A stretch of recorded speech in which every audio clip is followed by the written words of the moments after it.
Hello, my name is Sarah, which means princess. I'm the wife of Abraham, the father of many nations, and the mother of Isaac, the son of laughter.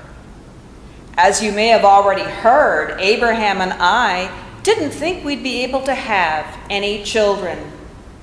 God promised that we would be parents of a great many descendants. But as time went on and I grew older and my body dried up, I thought God must be kidding. Wasn't the first time. You may have also heard about the visit from the 3 strangers. We were used to having travelers from distant lands stop by our compound. It is our custom to greet all travelers as if they are royalty. We make sure they have water and food and a place to sleep. We knew what it was like to travel. Years ago, Abraham and I had been called by God to leave our home in Ur and travel far to the east from there. I thought he had gone crazy, but I was willing to go along, so I went about packing everything and we went on the road, traveling west along the great valleys and mountains until we finally reached our destination. Along the way, we were assisted by those who gave us water and food and welcomed us and gave us directions. And so we were happy to welcome the 3 travelers. But once again, I thought God was kidding when one of them announced that I would become pregnant and bear a son. The joke was on me when I did have a son. Isaac, my child of laughter, was born. What a joy my son is to me, even though he wears me out. I'm constantly at wonder when I look at him. There was that incident with Hagar and her wild son. I was not very pleased with her attitude and frankly relieved when God told Abraham to send her away. I don't wish bad things for her, but I'm glad she's gone. My joy and contentment was tested, however, on that fateful day when Abraham announced that God had told him to take Isaac to Mount Moriah to make a sacrifice. There had scarcely been a day when Isaac had been out of my sight, except maybe when some of the servants took him out to hunt small game or to help to watch the flocks. But what Abraham told me later was that God had directed him to sacrifice Isaac. I still recall that I felt unease early that morning when Abraham called 2 of our servants and put a saddle on his prize donkey and cut some firewood and some kindling and placing it on the donkey and took Isaac by the hand and led him away. As the sun was rising behind me, I saw them walking into the long shadows toward the mountain on the horizon, and something inside of me began to die. I had always felt that Abraham, and yes, Hagar, had some kind of deal with God. I felt that God didn't think of me very often. Even though God had given me Isaac, my only son, to love and raise, and that day with my long shadow stretched in front of me, I felt cold. The next days were endless. And I only heard bits and pieces of what happened later on. For almost 6 days, I remember that I went about my daily tasks, meeting with the servants to direct the preparations of the meals, looking over any repairs that were needed in the utensils, and even beginning to make a list in my head of the things we would need to get the next time we went to the local bazaar. It takes a lot of work to take care of this large a camp with all the retainers and the servants and the flocks and the large family. For most of mornings and into the midday, I kept busy trying not to miss Isaac and not to think about what was happening. When the sun was high in the sky, and the midday heat was lifting waves along the horizon. I looked to see if Abraham and Isaac were returning, but nothing. Only the shimmering sun beating down relentlessly. I went inside to sit down for my midday rest, taking up some spinning to pass the time. I knew that Mount Moriah was about 3 days away, so I didn't expect to see them return for a couple of days. But on the 6th day, when I was hoping that they would come back, I must have fallen asleep over my spinning, for I was startled by the noise of a braying donkey outside the tent and found when I raised my head that my spinning had fallen into my lap and become hopelessly tangled. I pushed it aside impatiently, thinking that Abraham and Isaac must have returned, but when I drew the tent flap aside, even though the sun had begun to sink lower in the sky, they were nowhere to be seen. I asked several of the servants if they had seen any, but they were all intent on their tasks. No one else seemed to feel worried. So why was I feeling so anxious? I began preparations for the evening meal, and as the sun sunk lower in the sky, I kept walking out, looking toward the horizon, scanning to see if anybody was coming. It seemed like forever as the minutes went by. And then I saw someone walking towards the camp, their figures broken by the waves of late afternoon heat. There was Abraham, I could tell by his staff, but who else was there? How many? 4 had left, and I could only see 3 in the donkey with an empty saddle. Where was Isaac? Where was my son? What was this journey of travel and sacrifice all about? I felt tears begin to well in my eyes and slide down my cheeks as I anxiously held my hand over my brow, trying to block the now orange-red sun blinding my sight. What had happened on that mountain?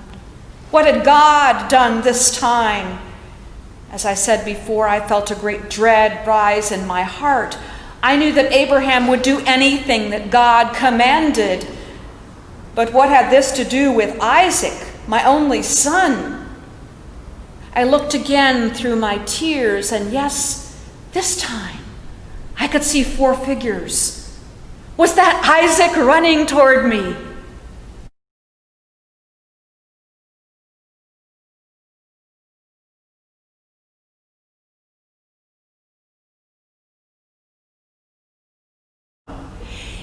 It was only after he had thrown myself into my arms and I held him that my heart began to soften.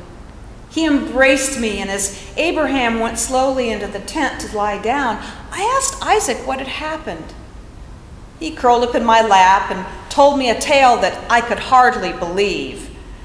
He told me about the long climb up the mountain, about the eagle they saw with large wings floating on the winds, and he told me that about halfway up the mountain, Abraham had dismissed the servants, asking them to wait with the donkey, and told Isaac to carry the firewood on his back while he took his knife and the small pot that held a burning coal used to light the evening cook fire. I asked him about the sacrifice, said Isaac. I saw that he had wood and fire and a knife, but no lamb. What did your father say? I murmured into his hair. Father said that God would provide the lamb. My heart almost stopped when Isaac told me that Abraham then held him close and bound him with ropes and lifted him on top of the wood. He said it must be some kind of a game and maybe a mistake, and he began to cry a little when he saw the knife and his father take the tongs and the burning coal and begin to move to put the fire under the wood. I began to struggle to get up and run into the tent and demand an explanation from Abraham. But Isaac clung to me and turned his face up toward me, and I realized he was smiling. He was laughing. he said to me, "Mama, God provided the ram." "What do you mean, my son?" I said. "God stopped Father from setting the fire. I saw the blade of the knife coming toward me, but then we heard a loud rustling, and I thought maybe it was the wings of the eagle. But Father's arm was jerked back, and he almost fell over."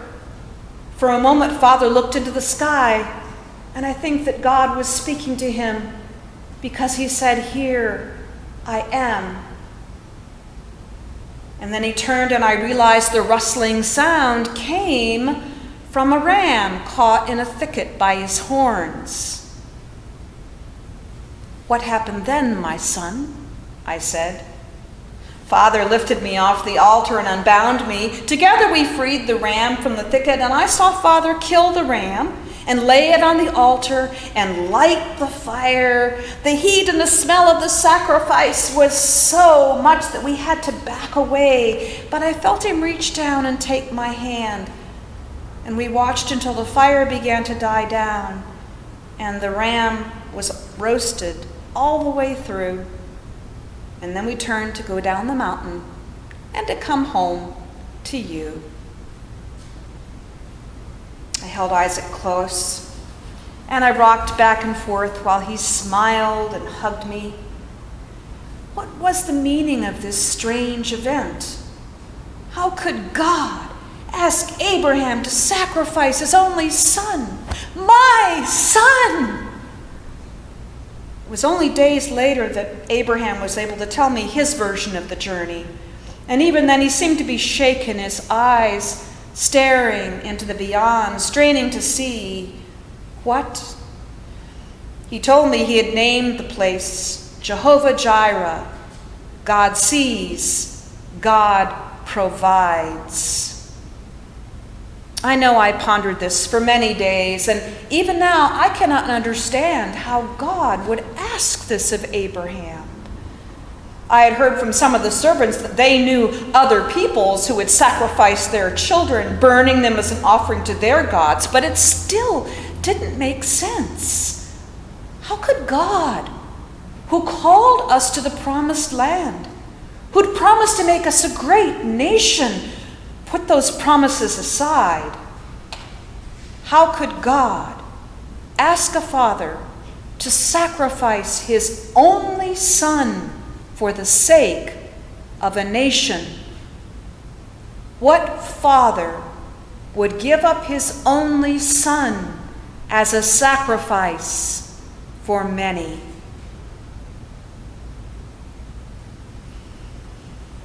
My name is Sarah, which means princess. I am the wife of Abraham, the father of many nations, and the mother of Isaac, the son of laughter. And this story I have told you is true. Somehow I sense that its truth is much larger than me, much larger than anything we can know or guess about what God is doing. I only know that God asked a father to sacrifice his only son, but God then provided a lamb instead of a son. And to this day, when I look on Isaac, I see through him into the future, a future where he will hear God speak to him, he will teach his own children, and he will tell them the story of Jehovah Jireh, the God who provides.